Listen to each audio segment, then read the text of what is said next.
அத்தனை செல்வமும் உன்னிடத்தில் நான் பிச்சைக்கு செல்வது எவ்விடத்தில் வெறும் பாத்திரம் உள்ளது என்னிடத்தில் அதன் சூத்திரமோ அது உன்னிடத்தில்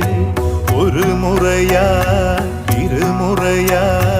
பல முறை பல பிறப்பெடுக்க வைத்தாய் புதுவினையா பழவினையா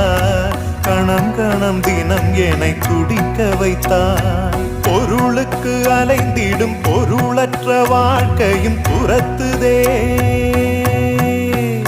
உன் அருள் அருள் அருள் என்று அலைகின்ற மனம் இன்று பிதற்றுதே அருள் விழியால் நோக்குவாய் மலர்பதத்தால் தாங்குவாய் உன் திருக்கரம் என்னை அரவணைத்துனதருள் பெற